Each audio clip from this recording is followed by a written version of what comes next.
Good morning, good afternoon, good evening, wherever you are in this world. And we have another edition of WOWSA Live. I'll turn it over to Ned. Hi, my name is Ned Denison. I'm the chairman of the International Marathon Swimming Hall of Fame. I'm also an epic marathoner with more than 50, and I have never been and never will be an elite racer. So Ashley, I'll turn it over to you to give an introduction. It should be at least 4 times as long as my introduction, please. Hi everyone, I'm Ashley Twichell. I am a competitive swimmer both in the pool and open water. I am 30 years old, and this past summer I qualified for my first Olympic Games, which were going to be in Tokyo 2020. They are now scheduled to be Tokyo 2021. I grew up swimming from a really young age. My 3 older siblings all swam, and my parents just wanted us all to learn how to swim just to really be water safe at as early of an age as possible. So that's how I got introduced to the water really before I could even remember. And I've always loved the water. I was on my first summer league team when I was 3. Started year round when I was about 8, but only a few times a week, and then really started to just focus on swimming and stop other sports when I was 13. I went to Duke University and swam there all 4 years, which I absolutely loved. I placed 5th in the 1650 yard freestyle my senior year, which was my highest finish at NCAA's. And then really, I didn't really start competitively open water swimming until the summer after my senior year of college. And so I moved out to Mission Viejo, California, and trained with the Mission Viejo Nadadors under Coach Bill Rose out there. And so that was summer of 2011, and it's when I qualified for my first World Championships in Shanghai, China, which is where I met Steve. I won a gold medal and a bronze medal at those World Championships. And really since then, so for the past 8 or 9 years, I've competed in both pool and open water. I really narrowly missed making the Olympic team in 2012 for the open water 10K. I had a shoulder surgery in 2014, missed making the team again in both pool and open water in 2016. And then this past summer at World Championships in South Korea, in the 10K, the top 10 finishers in that event qualified for the Olympics, and I placed 6th, and so that qualified me for the Olympic Games. So kind of a brief-ish interview or overview, I guess. So first of all, congratulations, Ashley, Olympian. Thank you. It goes down in the books. Tell everybody a bit about the 10K qualifier. I have to cheat. I have the results in front of me now, but tell people, how long does this take, and what's the spread between the first female finisher, the 10th female finisher, and how many total were in, and where do the last ones come in, seconds or minutes afterwards? Yeah, so I guess I don't know exact numbers. I would guess it was between 60 and 70 women in the 10K in South Korea. If I had to guess, that's typically what it is at World Championships. And typically for the females, our 10Ks take anywhere from like an hour and 55 minutes to 2 hours and 5 minutes, I would say is the average. There are some that are shorter and some that are longer, just depending on currents and the course and whatnot. I never really look at my time after, just because typically in open water races, the time doesn't matter so much as placing. And so this race I knew was going to be really competitive. I knew it was going to be a really big pack, and people were going to try to stick onto that lead pack for as long as possible, since it was an Olympic qualifier. But I will say I was expecting the pack to break apart at some point, and it never really did. It was a really big lead pack for the majority of the race. And so the course was, it was a rectangle, rectangle, I guess. And so coming around the last buoy of the last lap, we had about 800 meters left until the finish. And so it was a straightaway to the finish chute. And I was in a pretty good position going into that last turn. I would guess, maybe 4th to 6th or something. And I just got demolished on the turn. They're definitely not my strong suit. And so I didn't obviously know then coming out of the turn exactly where I was, but I knew that I was not in top 10. I knew there were a ton of girls in that pack still. Now I know I was in 14th at that point. So not within the top 10, and definitely had a bit of a panic moment.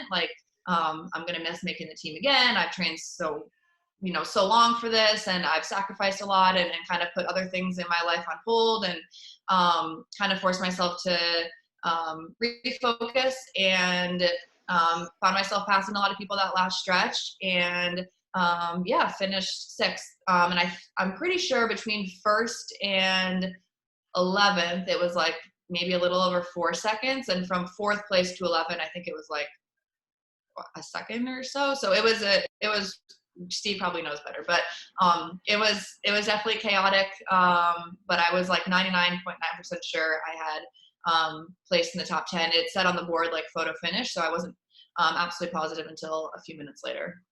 So it was a little less than 4 seconds between first and 10th. The lady who came in 10th, she won the gold medal in Rio. Mm-hmm. Yeah. So it gives you some idea. And I think for some of our viewers, this idea that 70 people are out there competing in an event for 2 hours, and it comes down to a mass finish of the top 10, it's just a little hard for folks to get their head around. I think the only way I can describe it is occasionally in the Tour de France, you'll see on one individual leg how there's a whole pack of cyclists coming past at the same time.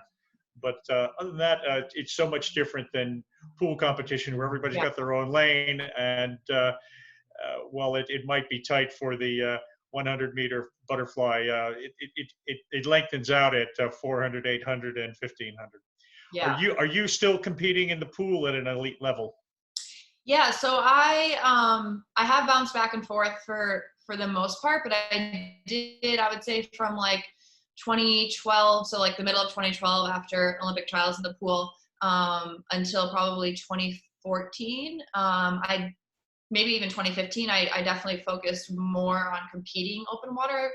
Still like 98% of my training is in the pool, but I primarily focused competing open water for those probably 3 years. And then in 2015, when I missed qualifying for the Olympic team in open water, that summer of 2015, I knew I wanted to keep swimming. And so, but the open water Olympic spot was already taken. And so I started to focus on competing in the pool to prepare for pool Olympic trials in 2016. And I went best times for the first time in a few years. And so really since then, I would say I've pretty equally competed in pool and open water. So yeah, I was planning on going to Olympic trials in Omaha for the pool this summer, and definitely swimming the 1500. And I hadn't actually decided for sure, but possibly the 800 and maybe the 400. So if I understand this right, when you decided to go into open water, you went to the World Championships within a year and won a gold medal. Yeah, but I will say that I had a really rough start. So it sounds very rough to me. Oh, so my first like competition. So I grew up when we would vacation in Florida. We would vacation for 2 weeks every April, and so my dad and myself would always go for ocean swims. Mainly because it was just fun for us, but also just to stay kind of in shape since I was missing 2 weeks out of the pool. And so I grew up loving that. I loved ocean swimming, and we would do it when we vacationed in Cape Cod in the summer as well. And so in the summer of 2010, so after my junior year of college, since I was a distance swimmer, since I liked open water, I figured I would give the competitive open water a shot. And so I went out to Long Beach, California, and did my first ever competitive 10K, and that went terribly. So the water was freezing. I think it was like 61 degrees in the Marine Stadium. I had like really little body fat, and I didn't feed at all. I basically had no idea what I was doing. I don't really like remember the second half of the race. I think I was probably slightly hypothermic. I don't know. It was terrible. And so the 5K was going to be 2 days later, and I was entered in that, but my coaches and my mom who was out there were kind of like, like maybe open water is not your thing. Like you can just stick to the pool. You don't have to do the 5K if you don't want to. But I knew if I didn't do the 5K, I would probably never touch open water again. And so I did the 5K, and it went a lot better. Obviously it was half the distance, a lot shorter, not in the cold water for as long. I didn't have to feed. So it went a lot better. I think I placed 8. I'm not sure how many were at that nationals. And that kind of gave me a little bit more of a confidence boost. And so then the next summer I did do the open water select camp leading up to nationals. And so that helped me a lot, learn like drafting and feeding and just different strategies that I was really clueless about and that you don't need or use in the pool. And so the culmination of that camp was nationals, and that's when I placed third, and then that qualified me for worlds. So yeah, I feel like I got the hang of it pretty quick, but my first race was not great. So bring us back to that Olympic qualifier a little while ago and talk about that last turn. Were you in hindsight now, were you in the wrong place? Did you take the wrong line? Did somebody bigger than you beat you up? Did you fail to beat up somebody smaller than you? Looking back on that last turn, what happened? Yeah, so I actually I haven't watched video of that. I would love to, because I'm actually not really even sure where position wise I was. It's all kind of obviously a blur now. If I had to guess, I would guess I was in the inside, because that's where I tend to like to be.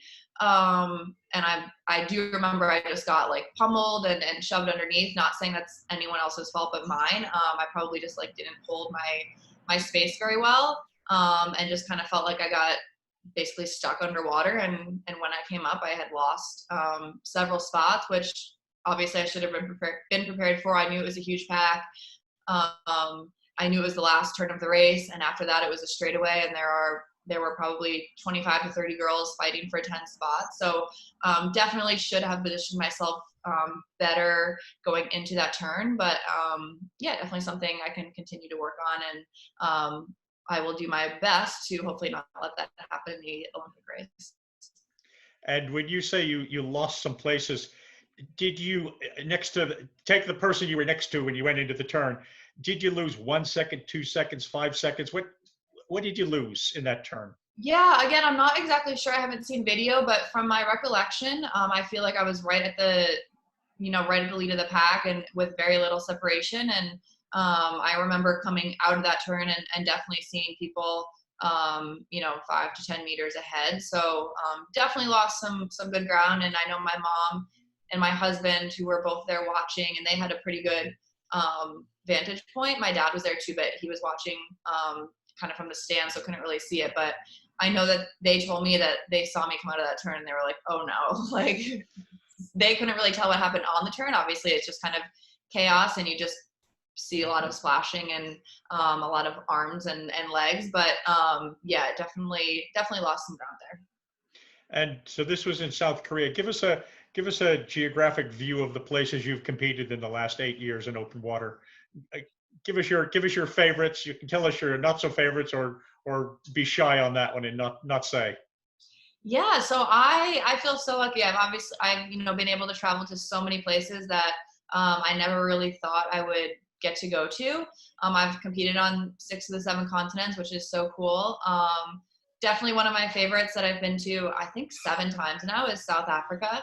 And Steve, introduced me to the race director out there for the first time, Wayne Ridden, and that race is one of my absolute favorites, the Midmar Mile. So that race occurs every February, so I wasn't able to go this past year, but besides that, I think I've only missed one other year since 2011. So that's definitely a favorite. I love the race itself, but also I've made a lot of friendships over there, and I love the country. It's beautiful.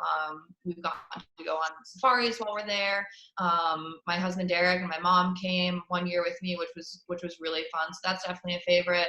And then I love Australia. So I've been twice. I went in 2013, and then I went this past January, just 4 months ago. So usually I love traveling, but usually I'm ready to get home. I'm definitely a little bit of a homebody, but that's one place that I've been to where I've kind of been like, I think I could stay here and be really happy. But I think everywhere I've been, there are memories associated with it, and every place is so different. I think it's just so cool to take in different cultures and meet people all over the world. Because I was down at the Robben Island Freedom Race a couple of times during those years, and I don't remember seeing you down there. Down in Cape Town. Yeah, no, not that one. Wildlife, water temperature. What's the problem, Ashley? I'm a little bit of a baby with the really cold water. Okay. And when you look out in the future, 10, 15, 20, 30, 50 years from now, whatever it might be, are you going to turn into one of these epic marathon swimmers, or are you're gonna be coaching pool swimmers in 20 years, and your swimming days will be behind you, or is it master swimming, or what's in the future? Yeah, I don't know. I mean, I can't ever see myself stepping completely away from the water, whether it's open water or pool. It's obviously been a huge part of my life for basically my entire life, and I love it so much. And I was set to retire at the end of this summer competitively, but it's not because I was, I fell out of love with the sport or anything. I still absolutely love it, and so I could definitely see myself doing masters, and even if not masters, at least staying in the water and doing swim workouts a few times a week. So I'm not sure exactly what it'll look like. In terms of like the marathon swims, I have so much respect for everyone who does those. I don't know if I'm quite cut out for it. I did do 125K at World Championships in 2015, and I think that might have been my max distance. And then, like I said, I'm not great in the really, really cold water. So I have so much respect for marathon swimmers, but I'm not sure if that's in the cards for me. There are, by the way, there are some warm swims. Yeah, those I could do. I think maybe one of the subtle differences is, I think when you go out for your 10K in a competitive race, you pretty much know it's going to be between an hour 55 and 2:05. I Mm-hmm. think on the more epic swims, you don't know what you're going to get. Yeah. It could be 6 hours, or it could be 25 hours, or it could be impossible, and you don't really know until you're done, whatever that means. And then you look back on it and you go, oh yeah, we had an adverse current of wind against tide, and 25 other things. Yeah. It's a different sport, different mindset. Yeah, Um, absolutely. um, Tell us about what it feels like to win a world championship.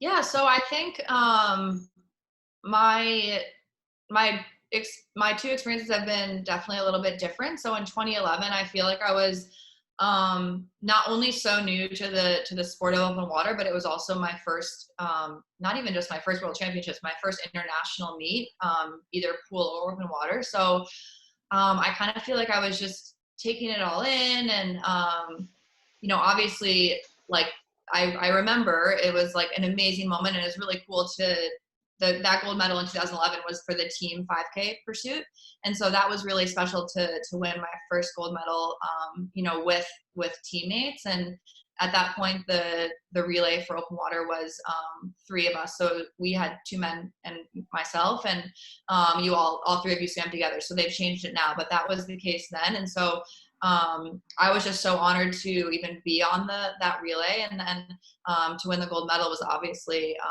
was so cool. And I will definitely always remember standing at the podium and hearing the national anthem. But I will say that when I won the 5K at Worlds in 2017, I had definitely been through a little bit more, I guess, adversity, I'd say. And so definitely some more downs. Like I said, I had missed making the Olympic team in 2012. I had a shoulder surgery in 2014. I didn't make an international team for, the summer competition in 2013 or 2014. So I definitely had some tougher years. And so I feel like in 2017, I really, not that I didn't appreciate it in 2011, but in 2017, I feel like I really was so aware of everything it took to kind of get to that point. You earned it. Yeah. And so again, it was just as cool to hear the national anthem and to see the American flag being raised. But definitely, I was at really different parts of my journey, and I was 6 years older, so definitely different for both of those circumstances. Okay. And I presume you're mostly out of the water now.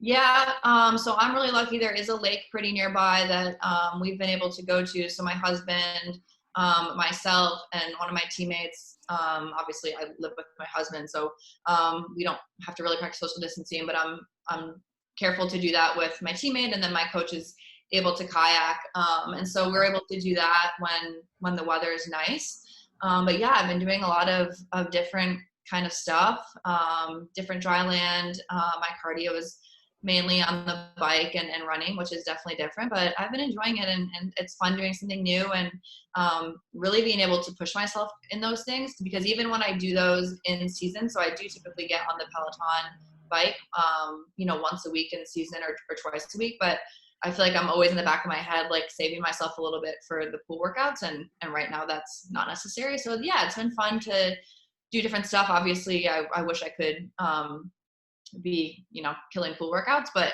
since that's not the case, yeah, I'm grateful for what I'm able to do. Tell us what your workout days looked like 2 months ago. Give us some Yeah. idea. Yeah, 2 months ago. So actually before, all of this kind of started happening, I was actually out at the Olympic Training Center in Colorado Springs. So I was supposed to be out there for a 3-week training camp, and it got cut short, and we got sent home after about a week and a half. The Olympic Training Center got shut down, and so, but yeah, out there, and then before that, when I was home. Okay, so slow down for a second. Just having been to Colorado Springs at the training center just once in a kind of different capacity, there's no air up there. Okay, it's 5,000 feet above sea level, and when you walk up a set of stairs, you stop at the top and you kind of go, "What's going on here?" So is that a normal altitude workout place for you, or is it the first time you were there? No, yeah, I've been there. I go there quite often. So I would say, especially when I was out in California with the Matadors, we would go out there a lot. And so I would say over the past 7 to 8 years, I probably averaged like 2 to 3 months out there, obviously split up throughout the year. But I try to get 3 weeks. The scientific research has kind of shown that 3 weeks is advantageous for kind of training purposes, but I'll do like 2 to 3 week I've done 1 or 2 4-week camps out there, and typically I'll do them leading up to a big competition. So I've done them for the past several years leading up to Open Water Nationals, and then I like to do them kind of like in the winter to get a really good training block in. And it's definitely different, and it's tough, and it definitely takes several days to acclimate, but I love it out there, and my body responds really well to it. And how many hours a day are you in the water? How many days doing dry land? What else do you do in a day in a Colorado camp? Yeah, so I would say in a Colorado camp, typically it's 10 practices a week in the water. So each of those are 2 hours. And then once in a while, we typically double Monday, Tuesday, Thursday, Friday, and then a single Wednesday, Saturday, and then sometimes like just a loosen and a wake up swim on Sunday mornings. And then I do 3 gym sessions a week, typically Monday, Wednesday, Friday. And so those are usually like an hour, 15 minutes. Some weights, a lot of body weight exercises, core stuff. And then I will typically do 2 like cardio sessions. So typically out there, it's the Stairmaster. I don't love to run out there. And then I love to, if possible, get in like a hot yoga session during the week. So. And when you're training in the pool, are you in the fast lane? Are you in the second lane? Are you swimming with the men, with the women? Is it mixed? How competitive is every set, every lap? Are you desperately trying to get the person in front of his toes? Is there somebody yapping at your toes? How competitive are the training sessions? Yeah, so this past camp was a national team training camp. So that's really fun because you're training with people from all over the country, and a lot of people that you don't normally get to train with. So that's really fun. Typically, each workout, we're typically broken up into groups. So it depends on the day for sure, but usually there's like a sprint group, a mid-distance group, and a distance group. There may be like a stroke group thrown in there as well. So I'm always in the distance group, and usually it's men and women. And yeah, we're definitely competitive, but like in a friendly, competitive way. We know we're all making each other better. So and every day is different. So some days are thresholds, some days are best average sets. So every day is definitely different, and everyone has their kind of strengths and weaknesses. So yeah, I mean, you definitely get better out there. So if Jordan isn't focusing, can you take him on a set? Jordan Walmosky? Yeah. I don't think so. No. No, not even once or twice, and Uh, he had a rough night or something, and you snuck in, and you were there at the end waiting for him to come and go, good job, Jordan. You know, I don't think keep it up, and you'll be able to swim with the big girls soon. No, you didn't. No, I actually haven't done too many training camps with him. I mean, we've done like the training camps together leading up to competitions. But no, he will definitely beat me in practices and races, obviously. Okay. And when you're traveling internationally, are you on very friendly terms with 10 of the women from other countries? Are you sort of nodding respect competitors, or are they your swimming enemies? No, definitely. I think that's what's been really cool for me is that I feel like, especially now having done it for so long, it's actually a lot of the same women that were competing when I first started in 2011. So there are a lot of us who have been around for a while, which is really fun. And obviously we're competitors when we're, racing each other and in the water, but a lot of us are really friendly outside of the water. And it's really cool to have those friendships all over the world. And obviously there's a bit of a language barrier with some people. I feel really grateful that a lot of people know at least a little bit of English. I feel bad that I don't know any other languages. I took 6 years of Latin, which didn't really help me. So, but yeah, it's really cool to have friendships with so many women and men, all around the world. Well, the Pliny, the famous historian in Rome, he did a lot of swimming in the Capri, Naples area, if that helps you at all. So if you get down that way, you have a chat with people A down little there. bit, yeah. And when I look at careers of people like Anna Marcela Cunha, she had those same tough years that you had. She did really well in the 2008 Olympics, and then kind of reached a tough few years in those competitions.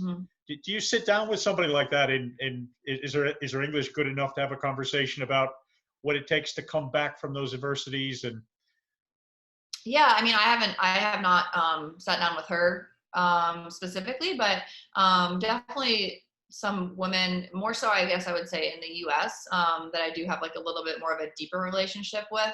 And yeah, it's really nice to be able to, everyone goes through ups and downs in their career. Everyone has plateaus, everyone has bad days, bad weeks, bad years. And so yeah, it's nice to be able to talk to people and kind of verbalize what you're going through and know that you're not alone, and everyone kind of goes through that, and yeah, be able to talk it out with people. okay. And then for the 10K Olympic qualifiers, as an example, walk us through your eating and drinking regimen starting 24 hours before the competition. What do you eat? What do you drink? How do you manage your sleep? What do you feed on in the water? How long is your feed taking? Yeah. Do you skip a feed trying to get another couple of seconds on somebody? Yeah, so this also differs really if I'm in the States or international. So I've learned to have to be pretty flexible if I'm traveling internationally. There's obviously different foods, and they're going to have different things available. And so luckily I'm not a very picky eater, and I have a pretty good stomach that can kind of handle whatever. So I feel really lucky. I know there are a lot of people that struggle with that a little bit more. So South Korea, for example, this past summer, I don't remember exactly what I had, but I know I definitely had rice. So definitely, getting some carbs. I'm sure I had bread, some veggies. Like I said, I'm not picky. So really whatever they had. And then the morning of, I remember I had toast, I had eggs, a banana. The race was at 8 a.m. start, so I think I tried to eat around like 5:45 to definitely get that, in my stomach and digest it a little bit. But yeah, I definitely try to get a good meal in the few hours before the race, some carbs, some protein, some fats. And then really for like the week leading up to it, try to be really hydrated, which is definitely something that I've been working on, and I can definitely still improve on. I definitely probably don't drink enough fluid, so definitely something I've been working on, but I am more cognizant of it in the lead up to a race. So being really aware of that. And then in terms of sleep, obviously the sleep and, the weeks leading up to it is really important. And I've kind of come to terms with the fact that I'm probably not going to have the best night's sleep the night before a race. And rather than, getting frustrated if I'm not falling asleep or whatnot, just kind of accepting that and trying to stay calm, because I know that'll just make it worse. So kind of whatever I get is what I get, basically. And then in terms of feeding during the race, I use like a sports drink with obviously sugars and carbohydrates, and I'll put a goo gel in that, and then I'll also put typically a red Ace beet juice in my feed as well. So I think I fed twice at this past summer's World Championships. I have my plan going into the race of ideally what laps I would like to feed on, but again, open water, there are so many variables and a lot of things that are out of your control. So while I have my plan, I also know that I definitely have to be flexible, and I may not be able to get my feeds exactly when I want to. I may not be able to. What's the volume of feed for you? So I'll typically like fill a Gatorade bottle, like one of the smaller Gatorade bottles. I don't know exactly how many ounces it is, like 3/4 of the way full. And I definitely, if I'm going to stop and feed, I want to make it worthwhile. So I'll try to get all of that fluid down. How long will that take you? I feel like I can do it in like, I don't know exactly how long it is, maybe 5 to 10 seconds. Again, it's pretty chaotic, and there are a lot of times there are people kind of swimming over you while you're trying to do that. So just trying to be as quick as possible so that you can get all of it in, and then keep on swimming. But I've definitely learned the hard way that not feeding at all is not good, and it's worth it to stop and take a little bit of extra time to get it all down. Steve, you might be able to help. Would this be 4, 5, 6, 700 milliliters? Oh, it will be this much she'll put in, and she'll probably take in this much. So that looks like about 200 milliliters to me. Yes. Okay. Not much. A lot of it, as they swim, their elbows are being hit and water flies this way and that way. And but as long as they get in a good gulp or two, that's good. They probably, I don't know, Ashley, you probably try to get in 3 or 4 or 5 gulps, but I don't know how much actually gets down your throat. Yeah, and I always try to get I'll make one of my feeds basically, and like take that whole thing right before the race. So I'll like have one in my system before the start of the race. So when if you have a plan to have, say, 2 feeds, 3 feeds, and you kind of know when you want it, and you're coming around the corner and everybody and their brother is at the feed station, is this a feed you'll skip and you'll do it the next round? Typically not. I feel like I can usually kind of maneuver my way to whoever my feeder is. And I know that, if everyone else is feeding, and I was planning on feeding, then I might as well. And, I'm not going to probably lose much ground on anyone. So I'll typically try to stick to my plan. There have been times where I have missed a feed, and I just have to kind of accept that and know it's not the end of the world, and I can take it on the next one. So if you're in the top 10, if you're in the top pack coming around, I'm guessing you could pick your time for a feed. But if you've slipped down, it might be a bit crowded. Is that a fair guess? Yeah, definitely. If but there's pros and cons, I guess, because if I find myself in the front of the pack, and it's definitely easier to find your feeder, to get to your feeder. But then especially if your feeder is kind of towards the front of the dock, then you're going to have all those people behind you swimming over you to get to their feed. So there are definitely pluses and minuses to both positions, I guess. Okay. And if you were going to talk to an elite 800 pool swimmer that was looking to go into the open water, now that you're a 10-year pro, and in less than 30 seconds, describe to her what the big differences are. So I would definitely say drafting is a huge one. Conserving your energy a little bit. So I've definitely learned that the hard way as well too, leading a whole race and having people kind of fly by you at the end. So, that you can draft a tiny bit in the pool, but not really. And so that's a huge one. Being aware of definitely your fluids and your calorie consumption and what you're taking in before and during the race. And then turns, I would definitely say, is a huge one. So just being aware of turns and how much they can kind of impact a race and being in a good position going into them, which obviously I should listen to my own advice and I can still improve on those as well. But those I would say are the biggest things. And then compare the finish of a 400-meter race to the finish in South Korea. Yeah, so I mean, both definitely hurt, but in the pool, like, it hurts, but like you're in control of like your destiny essentially. So you have your own space, you have your own water. It's going to hurt, but at least you don't have people like swimming on top of you. So like the end of the 10K in South Korea and definitely a lot of other races as well. It's hurting, and you also have people like kind of swimming on top of you, which is tough physically and mentally. So when you're already hurting and then you have, you try to take a stroke and it gets like shoved down by someone else, whether intentionally or unintentionally, that's definitely a bit demoralizing. So as much as possible, I love to be able to have a little bit of clean water, even if that means, moving to the side a little bit. Well, listen, we've come to the end of the program. I want to thank you very, very much. And I want to once again congratulate you as an Olympian. Thank okay? you. You are an Olympian. I know it kind of feels a bit strange, but you earned it. You're an Olympian. Well done. Thank you. Take care. Thank you.